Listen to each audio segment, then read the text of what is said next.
This story is titled, "My wife told me a coworker was pursuing her. She didn't know I'd already read every message, hired a lawyer, and was 3 weeks ahead of her." All right, y'all, so this dude got blindsided at the dinner table, didn't flinch, didn't fold, and then played chess while his wife was still trying to figure out how the checkerboard works. If you've ever been the one holding the whole house together while someone else is quietly shopping for the exit, yeah, this one's gonna hit differently. But before we begin, a lot of you watching aren't subscribed. Hit subscribe, it really helps. Let's get into it.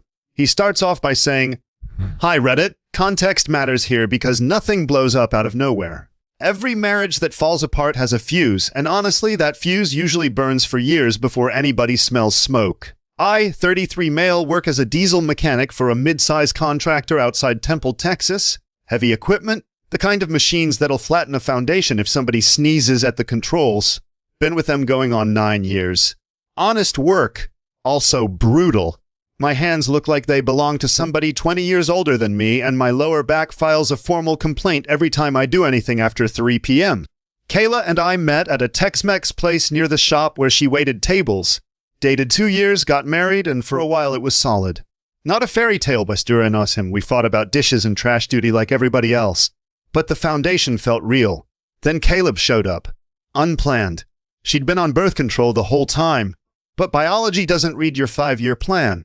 When she told me she was pregnant, I sat in my truck in the driveway for like 45 minutes just processing it. Then I walked inside and told her we'd figure it out. And I meant that. We decided to keep him, and that was my choice as much as hers. That kid became the center of my world from the second I heard his heartbeat on the monitor. But a baby rewrites all the math. Kayla quit waitressing. Daycare in Central Texas would have eaten her whole paycheck plus some of mine. So she became a full-time mom, and I became the full-time everything else. 60-hour weeks. Saturdays gone. We got a 3-bedroom on a half-acre outside Temple. Kayla's pick. More house than we needed, but when your pregnant wife talks about a real yard and a good school district, you don't argue. You just work more hours. Mortgage, insurance, truck payment, utilities, groceries, diapers, formula, co-pays. I was clearing maybe $400 of breathing room on a good month. Coming home smelling like crankcase oil to a wife who looked at me the way you look at a vending machine. Useful when needed, invisible otherwise. I wasn't a husband anymore. I was an income source with a pulse. When Kayla said she wanted to go back to work about 2 months ago, I thought we'd finally turned a corner. She got hired at a vet clinic in town. We found a neighbor's daughter to watch Caleb afternoons. The money pressure finally let up just enough that I could breathe without my chest hurting. I thought we were climbing out of the hole. Turns out Kayla was just scouting a new one. Tuesday night. Caleb was out cold. Kayla sat me down, folded her hands in her lap like she was rehearsing for a job interview she didn't want, and told me a man at her job had been pursuing her. That was her word. Not hitting on, not flirting, pursuing. Like she was a deer minding its own business, and this dude just showed up with a bow. Zero agency on her end. She was just standing there being pretty, and whoops, some guy caught feelings. I'm on the couch, still smelling like diesel and hydraulic fluid from 12 hours under a track loader, boots not even off yet, and I just listened.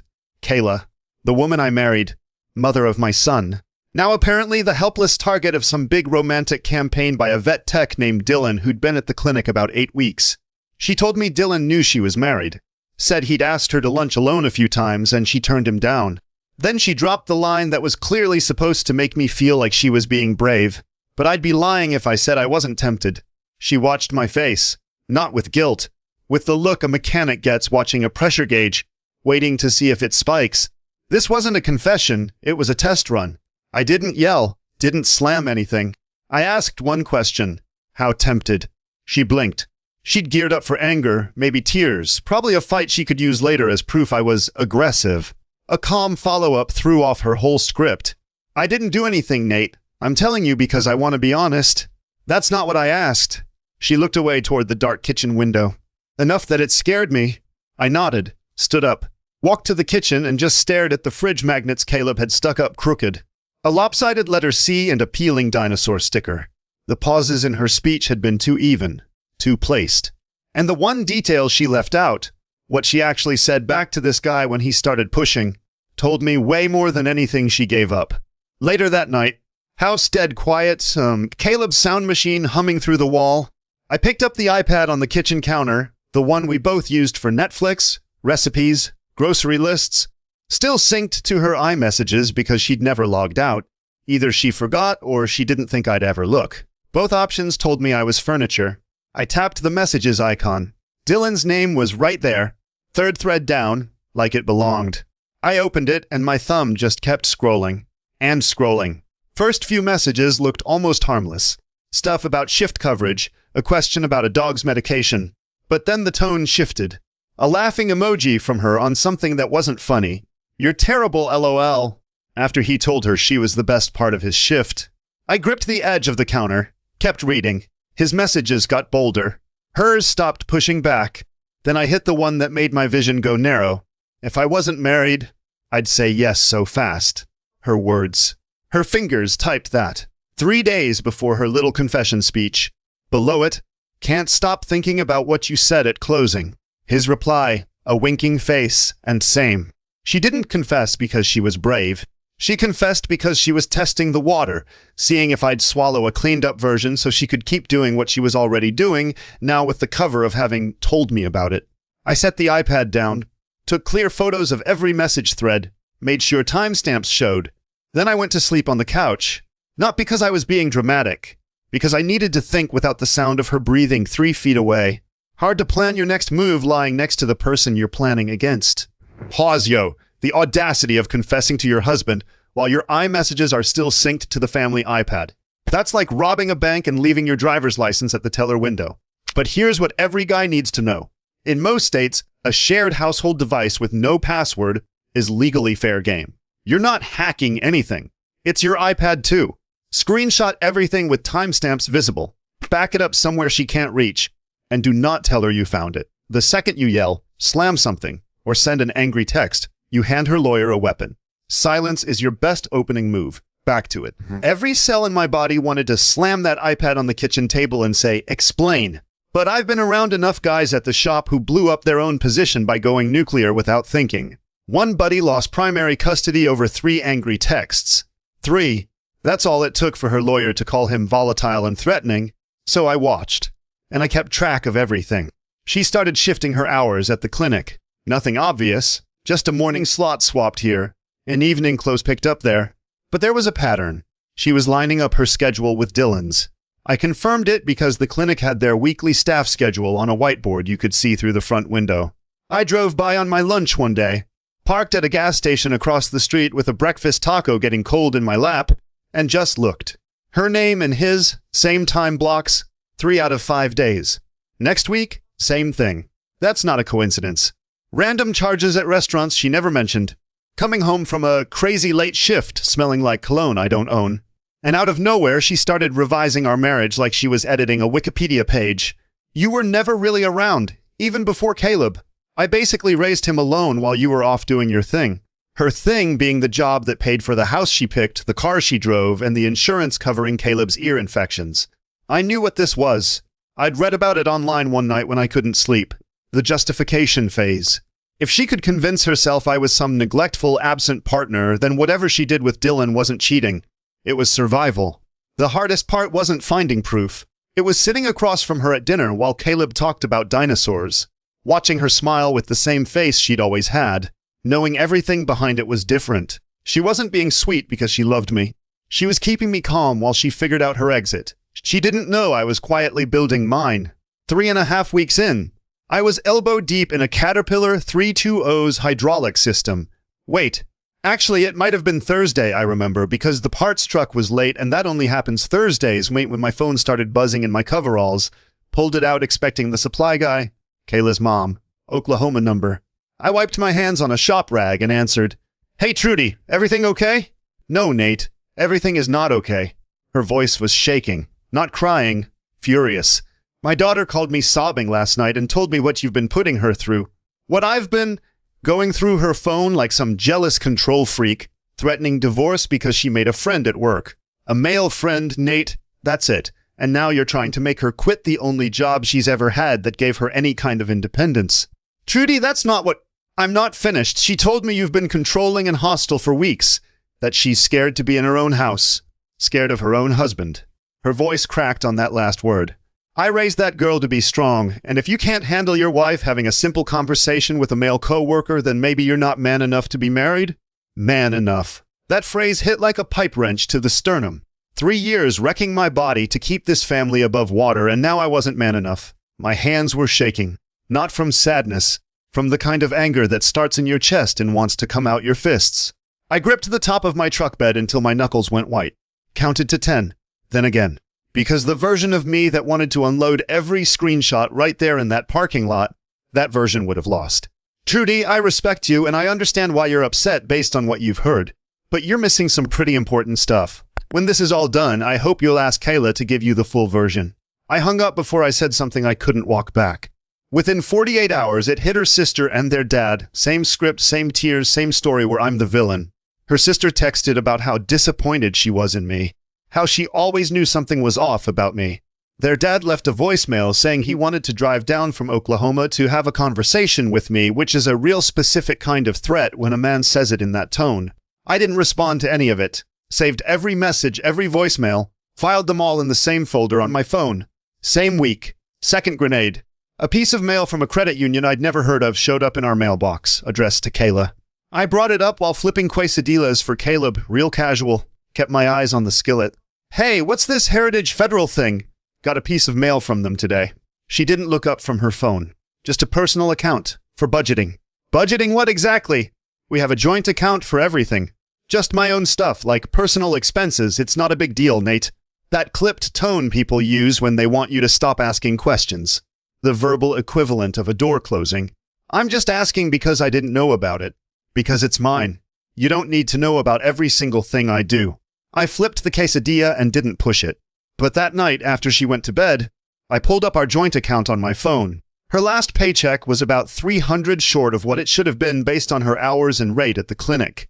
She'd split her direct deposit, funneling money into an account I couldn't see. She was building herself an escape fund, while I was paying every single bill in that house by myself. Next morning, I called a family attorney in Killeen. A guy at my shop who went through a bad divorce gave me the name. Sat in the lawyer's office for 90 minutes. Printed screenshots, handwritten notes, bank statements with charges highlighted in yellow. He went through each one without blinking. Told me this playbook was way more common than most guys think. Said most men don't start keeping records until it's too late, and I was ahead of the game. His advice? Keep doing what I'm doing. Don't leave the house, don't raise my voice, don't send any text I wouldn't want a judge reading out loud. And when the time comes, we file first. Why does filing first matter? He leaned back. Whoever files first sets the pace, picks the court, sets the opening terms, controls the tone for everything after. Right now you're playing defense. When we file, you go on offense. I understood that the same way I understand torque specs. You don't wait for the machine to seize up. You pull it offline before the damage spreads. Pause. What Kayla ran has a name. Narrative poisoning. In surveys of divorce attorneys, over 60% say the most common tactic they see is one spouse rewriting the marriage story before the other even knows there's a problem. Revise the marriage. Poison the family. Open a hidden account. If your partner suddenly splits their direct deposit without telling you, that's not budgeting. That's exit planning. Pull your bank statements now. Check every deposit against their actual pay. Don't wait to be served. Be the one serving. Back to it. Month 2. The whole thing started cracking. Friday night Facebook message from a woman named Tasha. She'd found Kayla's name in Dylan's emails, looked her up, found me tagged in an old family photo from Caleb's 2nd birthday. Short message. I think we're in the same situation. Can I call you? Sent my number. Next morning, she called while Caleb sat at the kitchen table eating off-brand Fruity Pebbles, half watching cartoons, milk on his chin. Hi, this is Tasha. I'm sorry to bother you. You're not bothering me. Long pause. Then 6 words that changed everything. I'm Dylan's wife. We should talk. Dylan was married. The whole time. 2 people just out here lying to the people who trusted them most. But Tasha didn't trust me right away. First 10 minutes she was guarded.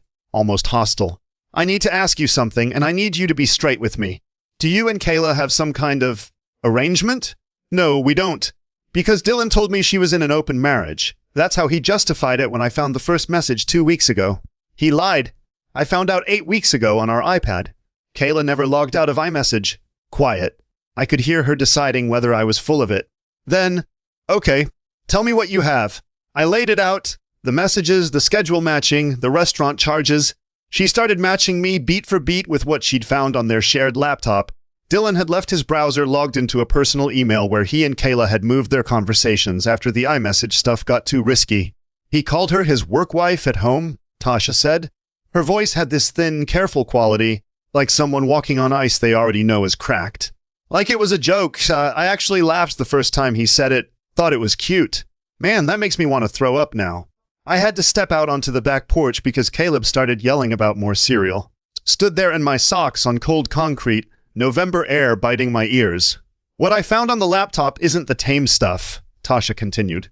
Her voice had gone flat, controlled. This is planning. Times to meet after shifts. She sent one that said, "I wish we had more time, just us." And he replied with the name and address of a motel off I-35. Said he'd looked into it just in case. My stomach dropped. What did she say back? One word. Maybe. Then a smiley face. I exhaled hard enough to fog the air. Through the sliding door I could see Caleb spooning cereal into his mouth, kicking his feet against the chair legs. No clue that his dad's whole world was rearranging on the other end of this phone call. "The charges at Meridian," I said. "On our bank statement. 2 visits, no mention of it." Tasha went quiet. I heard typing. "I'm looking at Dylan's visa right now. Same restaurant. Same dates. Charges about 30 minutes apart on 2 different cards. They paid separate. Like that somehow makes it less of a date."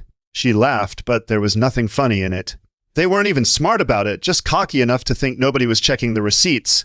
"How are you this calm about it?" "I'm not calm, Nate. I'm past calm. I cried for 3 days straight, and then I stopped and started organizing." She was in the execution phase. That kind of calm that only shows up when somebody's already done their crying alone and decided what comes next.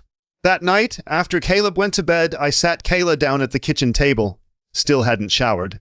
12-hour day. Hydraulic leak sprayed fluid all over my arms. My shirt had a rip at the shoulder from catching it on a bracket. Didn't matter. I pulled out the chair across from her and sat. "We need to talk." She looked up from her phone. Something in my voice made her set its screen down on the table. "Okay?" "I talked to Dylan's wife today." Her coffee mug stopped halfway to her mouth. "What?" "Tasha. That's her name. She found me on Facebook through an old family photo, called me this morning." "Why would you—" "She found messages on their home laptop, everything you two moved off iMessage to hide. She's got all of it. The personal email account. The conversations that got too risky for the regular threads." I kept my voice level. Almost conversational. "I know about Meridian. I know about the motel he looked up on I-35. And I know what you said back." The color drained out of her face like somebody pulled a plug. I watched it happen in real time. This slow, sick realization that every wall she'd built around the story had just been knocked down from the outside by somebody she didn't even know existed. Then she swung hard into offense. "You've been spying on me, going through my stuff. Now you're talking to strangers about our marriage?" She called me. I didn't track anybody down. She found those messages on her own laptop. Same way I found yours on the iPad you never logged out of. Quiet. Then the tears. Right on cue. "Nothing happened, Nate. I swear on Caleb's life, nothing physical ever happened. You were planning where to meet. Looking up motels. That's not nothing, Kayla. That's intent. Those messages don't exist. She's making stuff up to—" I pulled out my phone, opened the screenshots folder, slid it across the table. "These are from our iPad. Weeks ago. Same pattern, same direction. Same woman typing, 'If I wasn't married, I'd say yes so fast.'" She stared at the screen. Didn't touch the phone. Almost 2 full minutes of nothing. Just the fridge humming and Caleb's sound machine bleeding through the hallway. Then, real quiet. "I was lonely, Nate. You were gone all the time, and I was just here with a 4-year-old and nobody to talk to. I know that doesn't make it okay, but I was so lonely." Look, I believe her. Being home alone with a 4-year-old while your husband works 60 hours a week is isolating and hard and real. But here's where my sympathy hits a wall. She had 100 ways to tell me that. Could have said, "I need more from you," any night of the week. Instead, she found a married dude at work and started planning motel meetups. Loneliness is an explanation. It's not a permission slip. Then her face changed. "You set me up." I didn't dignify that. Stood up, put shoes on Caleb over his pajama feet, and took him to the park for 2 hours. He went down the slide 17 times and made me count everyone. When we got back, the bedroom door was locked and the iPad was gone from the counter. Didn't matter. Every screenshot was backed up in 3 places: cloud storage, a thumb drive at work, and a folder on my laptop. She grabbed the hardware, I kept the receipts. Pause. She swore on Caleb's life nothing physical happened, skipping right past weeks of emotional cheating, planning, and intent. That's not innocence. That's moving the goalpost to a line she technically hasn't crossed yet. And the loneliness thing? She's not wrong. Tons of marriages where one person works insane hours and the other stays home hit this exact wall. The difference is simple. Couples who survive it talk about it. They don't open a second front with a coworker named Dylan. If your partner says they're lonely, listen. If they skip telling you and go straight to texting someone else, that's a choice, not a symptom. Back to it. 10 days after the Tasha call. I got home from work and the house looked like a bomb went off. Suitcases by the front door. Caleb's overnight bag stuffed with clothes and his stuffed triceratops, the one with the chewed-off horn he won't sleep without. A box of kitchen stuff she apparently thought was hers sitting on the counter. And Kayla standing by the back door, keys already in hand, purse over her shoulder, wearing her driving shoes. I'm taking Caleb to stay with my parents in Tulsa for a while. We both need some space. I set my bag down slow. Didn't take my boots off. No, you're not. I don't need your permission to visit my family, Nate. You're not visiting, Kayla. You're leaving. And you're taking my son across a state line when we both know where this is heading. That's not a weekend at Grandma's. Man, you're so paranoid. You're so controlling you can't even let me take my own child to see his grandparents without... Where's Caleb right now? That stopped her. In his room, packing his backpack. He's excited to see Grandma. You told a 4-year-old he was going to Grandma's house before you told his father you were leaving the state. That landed. She shifted her weight. Changed tactics. Softer voice now, like she was talking to something wounded and needed to keep it still. Nate, I'm not trying to fight. I just think he needs to be around people who actually show him love. Not just a dad who comes home exhausted and falls asleep on the couch every night without even... Stop! I held up one hand, pulled my phone out with the other, stepped into the hallway, called my attorney. She stood in the kitchen listening to my half of 60 seconds of conversation that rearranged everything. I walked back in and looked her dead in the eyes. Here's what's gonna happen. Taking a kid out of Texas without both parents signing off during an expected custody fight is parental interference. My attorney's got an emergency motion ready to file within the hour. Your call, Kayla. Kayla stared at me like I'd turned into somebody she'd never met. Her keys were still in her hand, but her arm had dropped to her side. Voice cracking. More shock than sadness. When did you get a lawyer? Weeks ago. Because somebody had to put Caleb first while you were busy with Dylan. That landed exactly where I aimed it. She didn't go to Tulsa. The suitcases went back in the closet. But she wasn't done. 2 days later, Kayla went to the Bell County Courthouse and filed for an emergency protective order. The petition said I'd been systematically monitoring her communications, isolating her from friends and family, and creating a hostile, intimidating home environment. Every claim was either twisted past recognition or flat-out invented. I hadn't isolated anyone. Her family turned on me because she fed them a fake story. I hadn't made the house hostile. I'd been sleeping on the couch talking to her only about Caleb's schedule. The monitoring was her own iMessages on our shared iPad. 3 days later, windowless courtroom, floor wax and old coffee. I sat at a table with my attorney in clothes I'd driven straight from the shop in, diesel still under my nails, a grease smear on my collar I didn't notice until I was already sitting down. Kayla was across the aisle with her lawyer, not looking at me, looking at the judge. Her lawyer stood up and started reading from the petition like it was a script. Your Honor, the respondent has engaged in a systematic pattern of surveillance and emotional intimidation directed at my client over a period of several weeks. I sat there listening to a lawyer I'd never met in my life describe somebody I've never been. Controlling, intimidating, hostile, each word hit like a wrench dropped on concrete. Monitoring her private messages without consent, enlisting outside parties to surveil her activities and report back, and creating conditions within the family home designed to instill fear and suppress my client's autonomy. My attorney put a hand on my arm, not because I was moving, because he could see my jaw tightening. The judge held up her hand, looked at Kayla's attorney over her reading glasses with the kind of patience that's actually impatience. Counsel, do you have police reports supporting any of this? Not at this time, Your Honor, but the pattern of behavior... Medical records? Documentation of any physical altercation or threat? No, but the petitioner will testify that witnesses, prior incidents, anything at all from the past 5 years of this marriage that backs up these claims? Silence. Kayla's attorney opened a folder, closed it, and said nothing. Denied. One word. Loudest thing I'd ever heard in a quiet room. My attorney leaned over as we walked out. She just showed the court everything she had and there was nothing there. Judges remember that kind of thing. That denial is now part of the record. 2 days after the denial, I filed for divorce and asked for primary custody. My lawyer's filing had every screenshot with timestamps, every bank record showing the hidden account, every schedule overlap, every note from 2 months of documentation. He attached Tasha's signed agreement to give a sworn statement. He included the denied protective order as proof of bad faith legal games. Kayla got served at work. At the front desk she sat at every day during business hours. I didn't plan that timing. But my attorney didn't go out of his way to avoid it either. Pause. I need everybody to understand what just happened, because this is where guys panic and lose.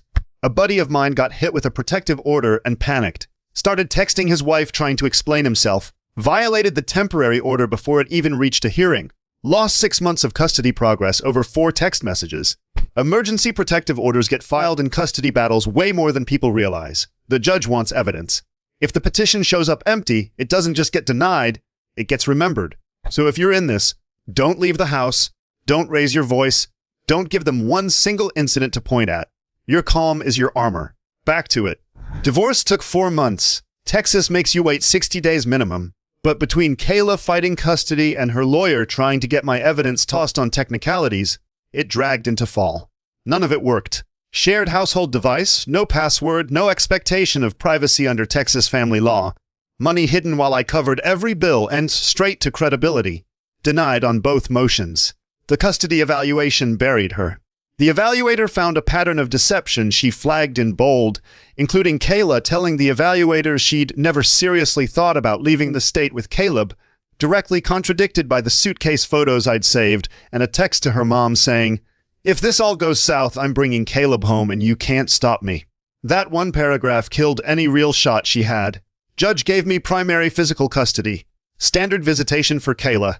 Every other weekend. 1 evening during the week. Child support figured from both incomes.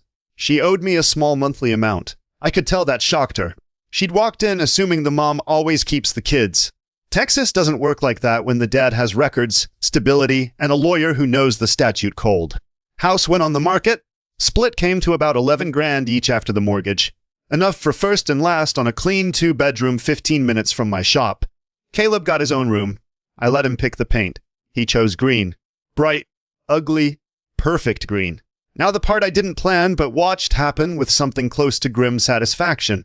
Tasha filed a formal complaint with the vet clinic's owners, using company time to chase a coworker, manipulating the schedule to line up shifts, using internal messaging for personal stuff during business hours. She had screenshots backing every single claim. The owners pulled security footage from the parking lot showing Dylan and Kayla leaving together on 3 separate occasions during lunch breaks they were supposed to spend on site. After an internal review that took about a week, Dylan was fired. Walked out on a Tuesday afternoon with a cardboard box and whatever was left of his reputation. Reception watched him go. Nobody said goodbye. Last I heard from Tasha, he'd applied to 3 other clinics in the area and couldn't get past the reference check. Turns out a tight vet community in Central Texas has a long memory and zero tolerance for the guy who got walked out for chasing a married coworker on the clock. Word travels fast when your industry runs on trust and you just proved you don't have any. Kayla wasn't fired, but she quit within the week. Tough to answer phones and smile at clients when everyone you work with knows the full, unedited version of what you did, and the guy you did it with just got escorted out the front door carrying his stuff in a box. She got a job at a call center on the south side of Temple. Night shifts, mostly. Tasha's divorce went through quicker. No kids, cleaner split. She sent me a message. "Hope your little guy is doing good." I told her Caleb was doing great, because he really was. Kayla's in a 1-bedroom on the south end of town now. She gets Caleb on her weekends and brings him back on time, which I'll give her credit for. She doesn't try the geographic games or the story games anymore. I think the denied protective order, losing custody, and a judge who didn't buy her act finally taught her where the lines are. Her family came around, not to my side exactly, but to reality. Her mom called 3 months after everything was finalized. Didn't straight up apologize. I don't think she had it in her to say the words, but she said something that stuck. I think I was only hearing one side for a long time, and I should have asked more questions before I called you that day. I told her I got it, and I really did. People believe whoever tells them first, especially when that person's crying. That's not a character flaw, that's just how people work. Her dad never called, but the threats stopped. I'll take it. Last real conversation with Kayla. 5 months after the papers were signed. Routine Saturday pickup at the gas station lot off the highway between our apartments. Late afternoon, sun sitting low. Some guy pressure washing the tire shop next door doing a terrible job, just moving the dirt around in circles. Kayla pulled up.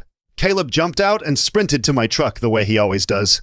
Full speed, arms out, no hesitation, sneakers slapping the pavement. I got him buckled in. Kayla walked over to my window. Slow. Like she wasn't sure she was allowed. She looked tired.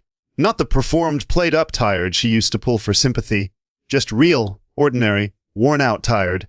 Can we talk for a second? About what? About us. If there's anything still worth saving. I looked at her for a long time. No anger, no satisfaction, just clarity. Behind me, Caleb was humming some song to his Triceratops, telling it they were going home. Kayla, you told your family I was abusive. You tried to take my kid to Oklahoma without telling me. You filed a fake protective order in a courtroom. You were looking up motels with a married man while I was under a bulldozer trying to keep the lights on in a house you picked out. There's nothing left to save. You made sure of that. She opened her mouth, closed it, nodded once. Walked back to her car. I drove home with Caleb singing. Couldn't tell you what song, every note was wrong and he didn't care one bit. Made him mac and cheese with the dinosaur noodles because apparently regular elbows are an unacceptable life choice. He fell asleep on the couch with his head on my arm, breathing slow and easy. Caleb's doing great. He starts pre-K in the fall. His favorite color is green, which you probably figured. He's got no idea what happened between his parents, and if I do my job right, he never will. They'll just know his dad chose him. Every time. From day one. Man, that ending. Caleb didn't need a speech about what it means to be a man. He just needed the green room and his dad on the couch. Nate didn't beg, didn't blow up, didn't give her a single thing she could use against him. He just kept records, got a lawyer, and let her destroy her own case one bad decision at a time. That's not revenge. That's a man choosing himself and his kid when nobody else was gonna.